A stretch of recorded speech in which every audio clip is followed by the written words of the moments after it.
فأنا ناصح لإخواني بالصدع بالحق تبيض وجوههم. السكوت في مسألة الحزبية يضرها، فاصدع بما تؤمر وأعرض عن المشركين. سلامي على دماج ورجالها والشيخ يحيى ودار العلم يا سعد بانيها. بسم الله الرحمن الرحيم. إن الحمد لله نحمده ونستعينه ونستغفره ونعوذ بالله من شرور أنفسنا ومن سيئات أعمالنا. من يهده الله فلا مضل له ومن يضلل فلا هادي له. أشهد أن لا إله إلا الله وحده لا شريك له وأشهد أن محمدا عبده ورسوله صلى الله عليه وعلى آله وسلم تسليما كثيرا مزيدا. أما بعد، ikhwan fillah, azza wa jalla, kita akan kembali mengkaji kajian kita pada kitab Al-Mabadi'ul Mufidah fi Tauhid wal Fiqh wal Aqidah. Pondasi-pondasi dasar yang bermanfaat dalam pengesahan Allah, pemahaman ibadah serta ideologi. Sebuah tulisan milik Syekhuna Yahya ibn Ali Al-Hajuri hafizahullah taala. Dan kita berada pada bagian-bagian akhir dari tulisan di depan kita ini, Mabadi'ul Mufidah, dengan beberapa lembar terakhir, beberapa poin terakhir. Insyaallah kita akan menyelesaikannya. Dan pembahasan yang tengah kita kaji sekarang adalah berkaitan dengan adab dan akhlak. Adab yang paling pertama telah kita selesaikan tentang adab tidur. Kemudian yang masih tengah kita kaji adalah adab tentang makan, yang sang penulis mulai dengan membaca bismillah yang hukumnya adalah wajib di awal kehendak ketika makan. Sesuai dengan janji kita akan melanjutkan apa yang belum beliau sempat sebutkan berkaitan dengan adab atau etika makan secara keseluruhan. Kita akan sebutkan satu persatu. Apabila masih ada waktu, kita akan lanjut pada poin yang setelahnya. Nah, jadi pembahasan kali ini masih berkaitan dengan poin yang ke-84 tentang at-tasmiyatu 'ala ta'am, membaca basmalah ketika hendak makan. Dari hadis yang penulis bawakan berupa landasan hukumnya, ada 3 adab atau 3 etika dalam makan. Dapatnya datang dari hadis Umar bin Salamah, riwayat Imam Bukhari dan Imam Muslim. Etika makan yang dimaksud dalam hadis tersebut pertama adalah membaca basmalah yang telah kita singgung panjang dan lebar pada pertemuan sebelumnya. Yang kedua adalah makan dengan menggunakan tangan kiri, dan ini hukumnya juga makan dengan menggunakan tangan kanan, dan ini adalah hukumnya wajib. Nah, makan dengan tangan kanan hukumnya adalah wajib. Kemudian yang berikutnya juga adalah makan dengan yang dekat, artinya ketika makan dalam keadaan berjamaah jangan mengambil jatah orang lain. Kita akan sebutkan juga hal-hal yang berkaitan dengan etika atau adab makan yang lainnya yang belum sempat disebutkan oleh sang penulis di sini. Nah, kita mulai paling pertama. Paling pertama adalah makan dari makanan yang halal. Makan dari makanan yang halal dan thayyib. Nah, ini paling pertama. Sebelum menyinggung tentang adab dan etika makan secara teknisnya, paling pertama adalah hendaknya memakan makanan yang halal dan thayyib. Apa arti halal? Halal adalah lawan daripada haram. Lawan daripada yang haram. Haram ada 2 macam. Halal secara zat, halal secara sifat. Nah, maksudnya haram. Haram ada 2. Arti halal adalah lawan daripada haram. Dan haram sendiri ada 2, haram secara zat, haram secara sifat. Haram secara zat adalah datang dalil dengan pasti mengatakan makanan atau minuman tersebut haram, seperti bangkai, daging babi, darah yang mengalir, dan semisalnya. Nah, artinya dialihkan kemanapun makanan-makanan yang disebutkan tadi di depan, hukumnya adalah haram. Tidak boleh itu disentuh, tidak boleh itu dimakan, tidak boleh itu dikonsumsi, tidak boleh untuk dihadiahkan, tidak boleh untuk disedekahkan. Kesemuanya adalah haram. Kemudian jenis haram yang kedua adalah haram secara sifat. Mungkin saja hukum asalnya adalah halal, tapi ketika dimasuki dengan sebagian sifat-sifat keharaman berubah menjadi haram. Kita berikan contoh misalnya, nah, daging ayam adalah halal. Datang dalil mengatakan tentang daging ayam adalah halal. Namun ketika daging halal didapati dengan cara yang haram seperti mencuri, merampas punya orang lain, atau disembelih dengan jalur tidak syar'i, tidak disembelih dengan membaca basmalah dan sebagainya. Nah, ayam yang tadinya halal berubah menjadi haram secara sifat. Secara sifat, bukan zatnya. Zatnya adalah halal. Namun ketika didapati dengan cara yang haram, kita contohkan mencuri dan semisalnya, berubah menjadi haram. Inilah haram. Haram ada dua jenis, yang zat dan sifat. Ketika terbebas dari dua sifat pengharaman tersebut, masuk pada kategori halal. Kemudian thayyib, ini penting untuk dikaji karena, nah, belum tentu setiap yang halal pasti thayyib. Karena ada di antara makanan atau ada di antara profesi-profesi pekerjaan yang mungkin saja halal tapi belum tentu thayyib. Thayyib artinya adalah baik. Baik dari segala sisi. Nah, baik dari segala sisi. Arti daripada thayyib baik adalah makanan tersebut yang kita konsumsi atau minuman tersebut yang kita konsumsi membuahkan keberkahan, kebarokahan. Karena ada tentunya makanan yang bisa jadi halal tapi tidak berkah. Kita berikan contoh seperti sebagian profesi, sebagian pekerjaan yang menghasilkan rezeki namun dengan cara yang haram. Maksud kami, namun dengan cara yang tidak halal. Namun dengan cara yang tidak berkah maksud kami. Dengan cara yang tidak berkah.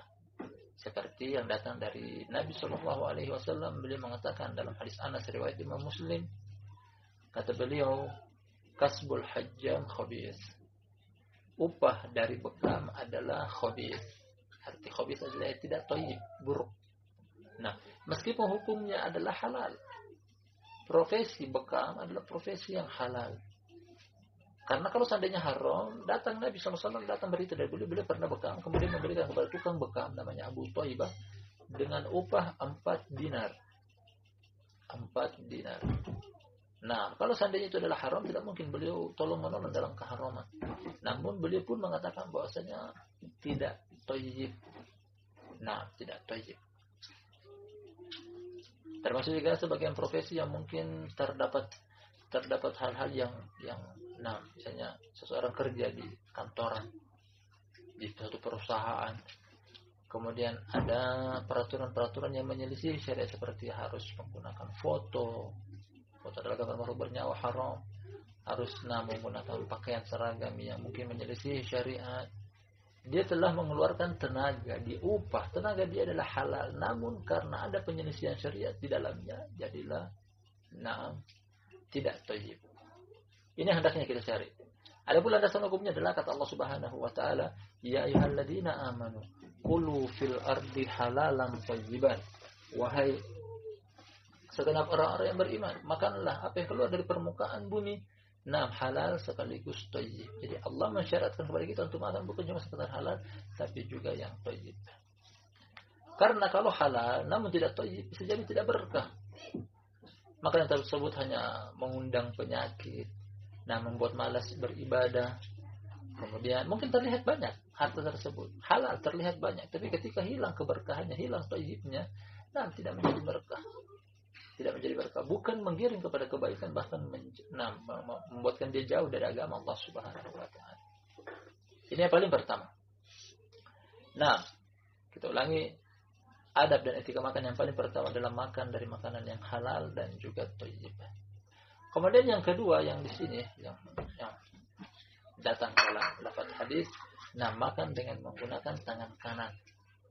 Ini pada urutan kedua. Karena sebelum yang lainnya, ini dulu. Maksud kami makan dengan membaca basmalah. Makan dengan membaca basmalah. Ini pada urutan yang kedua. Kemudian yang ketiga adalah makan dengan menggunakan tangan kanan, dan hukumnya dua-duanya adalah wajib. Kita lanjut ke berikutnya selain dari 3 hal yang telah disebutkan di depan. Makan dalam keadaan duduk. Artinya tidak makan berdiri. Tidak makan berdiri. Karena makan sambil berdiri hukumnya adalah makruh. Makruh. Datang 3 tata cara duduk dalam posisi makan yang diajarkan oleh Nabi Shallallahu Alaihi Wasallam. Pertama datang dari hadis Jabir dalam riwayat Imam Muslim bahwasanya Nabi SAW beliau pernah makan duduk seperti duduk pada posisi tasyahud awal, seperti orang tasyahud awal ketika sholat. Nah, jadi bertumpu dengan kedua lutut yang dilipat seperti posisi duduk tasyahud awal. Datang dari hadis 6 Jabir bin Abdullah dalam riwayat Imam Muslim. Al-muhim posisi duduk bagaimanapun dimudahkan, atau dia duduk dalam posisi bersila dengan kedua kaki bersilangan. Nah, duduk bersila. Atau dia duduk dalam sambil menegakkan salah satu betisnya, menegakkan salah satu betisnya sambil makan. Al-muhim posisi makan sambil duduk adalah posisi yang sunnah. Disebutkan oleh Imam Ibnul Qayyim apa rahasianya, kenapa posisi makan yang dianjurkan oleh Nabi SAW beliau pun sendiri mempraktikkan dalam keadaan duduk, dan beliau memakruhkan ketika makan dalam keadaan berdiri atau berjalan. Dikarenakan ketika seseorang makan, nah, sambil duduk, apalagi datang dari hadits Abu Hurairah radhiyallahu anhu, kata Nabi sallallahu alaihi wasallam bahwa sebaik-baik kata beliau, kata Nabi sallallahu alaihi wasallam, fa in kana la budda fa sulusun li ta'amihi wa sulusun li nafasihi wa sulusun li syarabihi. Artinya wadah tubuh kita semacam satu wadah yang hendaknya kita masukkan ke dalamnya adalah berupa sepertiga makanan, sepertiga minuman, dan sepertiga udara. Yakni bernapas. Kalau seandainya kita makan dalam keadaan duduk, kemudian kita berdiri, dari posisi makan kita duduk, kemudian ketika kita berdiri masih ada, nah otomatis ruangan kosong ketika kita duduk tadi masih sempat dipenuhi oleh makanan yang barusan masuk tadi. Namun ketika kita makan dalam keadaan berdiri, tidak ada yang mengganjal, makanan begitu padat masuk, tidak terasa kenyang, akan terus masuk. Nah, tidak ada ruangan lagi untuk minuman, tidak ada ruangan untuk udara bernapas. Jadi posisi makan dalam keadaan duduk adalah posisi yang selain sunnah juga menggiring kepada pola makan yang sehat. Nah, ini dia makan sambil duduk. Kemudian berikutnya adalah makan dengan menggunakan tangan kanan. Oke, maksudnya makan dengan menggunakan 3 jari. Tangan kanan tadi sudah. Makan dengan menggunakan 3 jari. Nah, yang maksudnya 3 jari adalah jari ibu jari, kemudian jari telunjuk, dan jari tengah. Makan dengan menggunakan 3 jari, dan ini sunnah. Nah, kata Anas bin Malik radhiyallahu anhu dalam Sahih, ra'aitu Nabi sallallahu alaihi wasallam ya'kulu ala thalas. Ya sahabat, aku pernah melihat Nabi sallallahu alaihi wasallam beliau pernah makan dengan menggunakan 3 jari. Hikmah di balik metode Nabi SAW makan dengan menggunakan 3 jari adalah, hikmah di balik itu adalah, kata Imam Ibnul Qayyim rahimahullah taala, ketika seseorang makan menggunakan satu telapak tangan utuh 5 jari keseluruhannya digunakan untuk makan. Nah, ini menunjukkan tentang jenis makan orang-orang yang rakus. Artinya mulut kecil, kemudian mengangkat makanan dengan 5 jari. Porsi makanan tentunya akan banyak, satu kali suapan banyak. Kebalikannya lagi, ada sebagian kalangan mutrafin, orang-orang mungkin yang bangsawan, yang sombong, dia hanya makan hanya dengan ujung jarinya saja, menyentuh dengan ujung jarinya saja, terkadang 1 atau 2 jari saja. Nah, artinya makan dengan 5 jari adalah orang rakus, makan dengan 1 atau 2 jari saja adalah orang sombong. Nah, makan yang sunnah adalah 3 jari. Dan ini dipraktikkan oleh Nabi SAW. Namun ketika guru kami Syekh Yahya bin Ali Al-Hajuri rahimahullah taala menerangkan tentang metode makan dengan menggunakan 3 jari yang sunnah, nah beliau mengatakan bahwasanya ini diterapkan pada jenis-jenis makanan yang memungkinkan untuk digenggam dengan 3 jari. Apabila pada sebagian makanan yang tidak mungkin untuk dimakan dengan 3 jari, nah seperti butiran nasi, beras dimasak menjadi nasi, kemudian untuk makan dengan menggunakan 3 jari mungkin sedikit susah. Artinya makan menggunakan 3 jari adalah pada makanan yang memungkinkan untuk dipegang dengan 3 jari. Seperti sebagian kue atau gorengan dan semisalnya. Nah, kemudian bagaimana dengan makan dengan menggunakan sendok? Sebelum kita lanjut pada etika yang berikutnya, makan dengan menggunakan sendok, hukumnya adalah boleh-boleh saja apabila dibutuhkan. Apalagi pada sebagai makanan yang tidak mungkin untuk dimakan dengan menggunakan jari atau menggunakan tangan secara langsung, harus menggunakan sendok. Nah, seperti bubur atau mungkin makan bakso yang berkuah. Hukum makan menggunakan sendok ataupun garpu ketika dibutuhkan adalah boleh. Karena sebagian orang awam menuding bahwasanya Ahlus Sunnah mengharamkan makan pakai garpu. Nah, bukan seperti itu yang diinginkan. Ulama mengharamkan makan menggunakan garpu apabila digunakan dengan tangan kiri. Karena penggunaan garpu biasanya, penggunaannya seperti makan di restoran atau rumah makan mewah, biasanya datang dua jenis sendok dan garpu. Sendok di tangan kanan, garpu di tangan kiri. Nah, jadinya tangan kiri pun ikut makan dengan menggunakan garpu tadi. Ini yang terlarang. Adapun sendok digunakan dengan tangan kanan, garpu digunakan dengan tangan kanan apabila dibutuhkan pada makanan-makanan yang mungkin butuh untuk suapan dengan garpu ataupun sendok. Hukumnya boleh-boleh saja.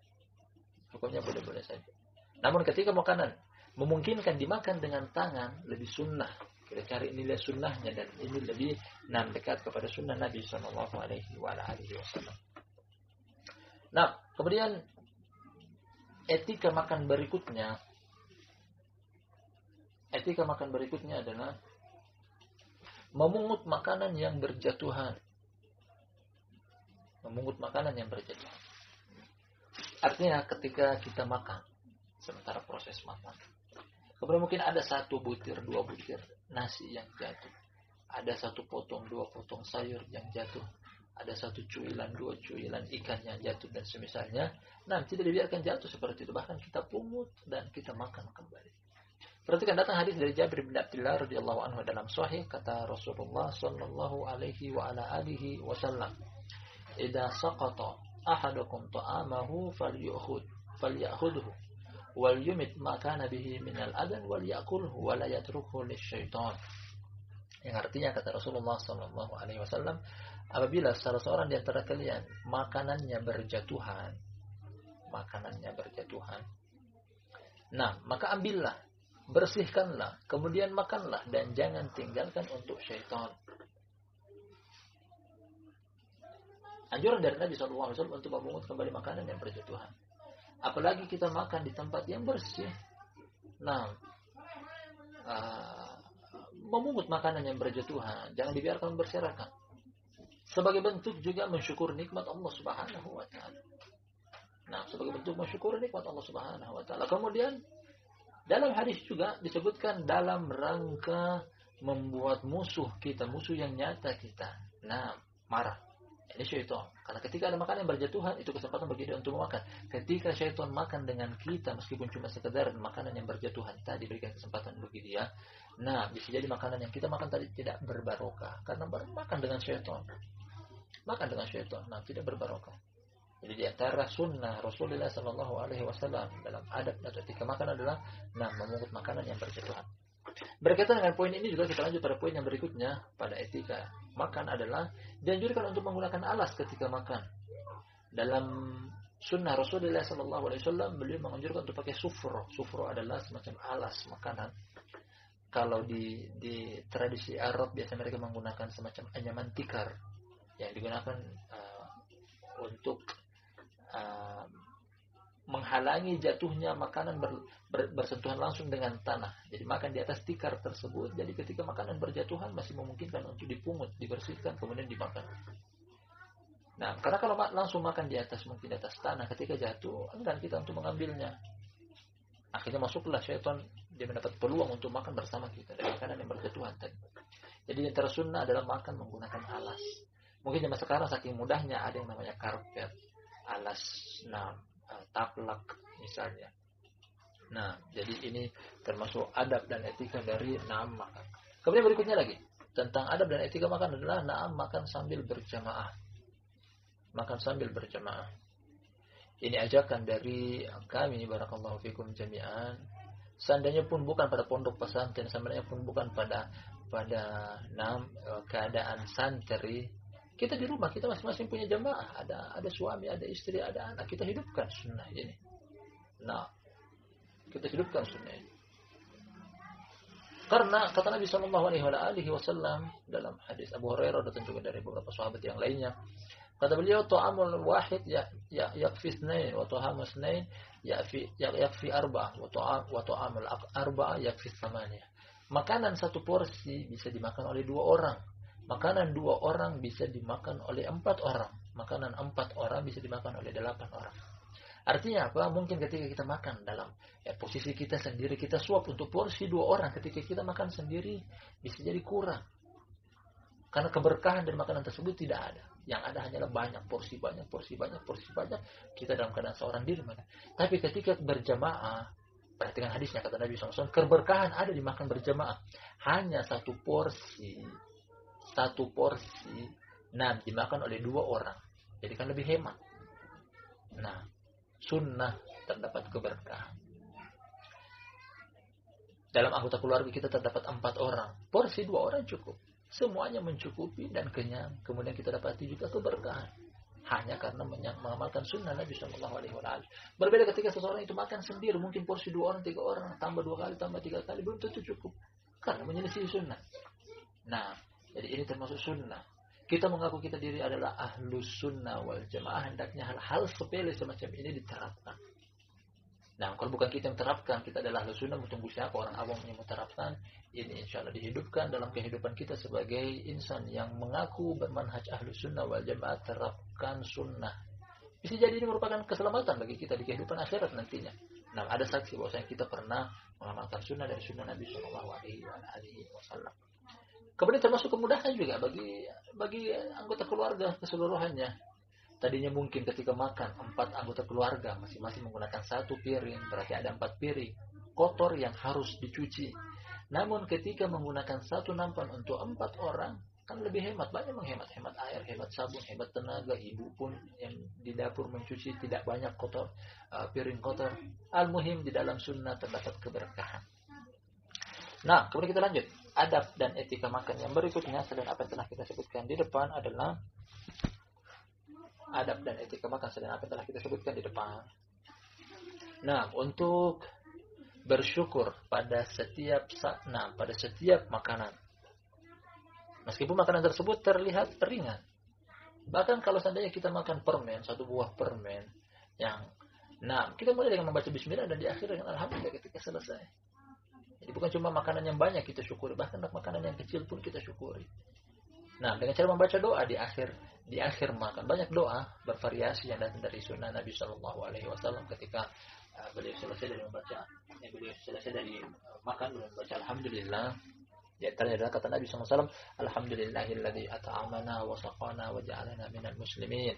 Atau datang juga dari doa Nabi SAW, alhamdulillah. Nah, al-muhim ketika kita mengucapkan syukur dan meyakini bahwasanya makanan yang sampai kepada kita merupakan anugerah dari Allah dan kita bersyukur, insya Allah cukup. Al-muhim kita mengucapkan alhamdulillah. Nah, setelah selesai kita dari menyebutkan tentang adab-adab makan dan etika-etika makan, kita akan menyebutkan secara lengkap dan sempurna di antara larangan-larangan ketika makan. Apa yang telah kita sebutkan di depan berkaitan dengan adab dan etika makan, namun kita akan menyebutkan secara lengkap dan sempurna juga tentang larangan-larangan di dalam makan. Pertama adalah larangan untuk makan sambil berdiri. Larangan sambil berdiri. Datang kisah dari Anas bin Malik radhiyallahu anhu, dia mendapati muridnya namanya Qatadah. Mendapati makan dalam keadaan berdiri. Jadi menurut bahwasanya engkau makan dalam keadaan berdiri, makan tersebut adalah tercela karena aku melihat Nabi SAW makan dalam keadaan duduk. Artinya telah terdahulu bahwasanya hadis yang datang menerangkan tentang posisi makan Nabi SAW adalah dalam keadaan duduk. Dan ini sunnah. Makan dalam keadaan berdiri hukumnya adalah makruh. Dan ini salah satu larangan di dalam makan. Kemudian larangan makan yang lainnya adalah untuk meniup makanan. Tidak boleh untuk meniup makanan. Seandainya pun makanan tersebut dalam keadaan panas. Makanan atau minuman tidak boleh untuk ditiup. Dalam hadis hadisnya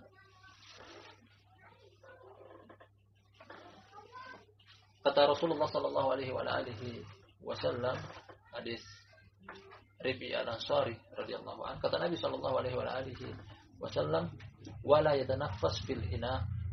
Nah, wala yatanaffas fil ina. Artinya kata Nabi SAW, janganlah kalian bernapas di dalam bejana ya ketika minum. Ketika minum jangan bernapas. Nah, masuk dalam kategori larangan juga adalah untuk meniup makanan. Termasuk larangan ketika makan adalah meniup makanan, apalagi makanan yang panas. Diterangkan oleh Imam Ibnul Qayyim rahimahullah taala dari sisi tibbiyah, dari sisi ilmu kedokteran dan kesehatan, bahwa ketika kita menghirup udara, yang kita hirup adalah udara oksigen.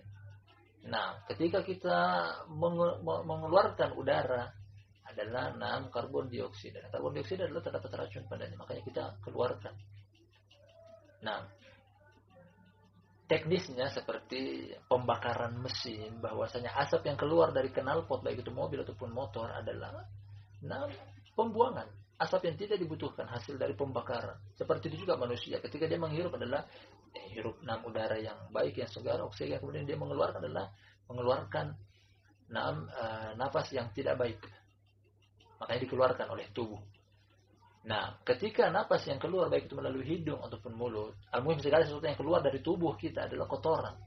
Dari pori-pori mengeluarkan keringat, dan dari dua jalur mengeluarkan proses pencernaan makanan. Dari hidung, al-muhim semua yang keluar dari tubuh kita adalah ketika telah masuk kemudian keluar adalah kotoran, termasuk napas dan juga udara yang keluar dari mulut kita. Oleh karena itu ketika ada makanan jangan ditiup, karena otomatis akan masuk lagi kembali ke dalam tubuh kita. Termasuk larangan-larangan yang lainnya juga adalah dari larangan-larangan untuk dalam etika makan adalah makan sambil ittika, bertumpu. Dan maksud bertumpu di sini adalah Imam Ibnul Qayyim menerangkan, datang hadisnya sebelumnya, kita akan sebutkan hadisnya, kata Nabi SAW, la akulu muttaki'an, aku tidak pernah makan dalam keadaan bertumpu.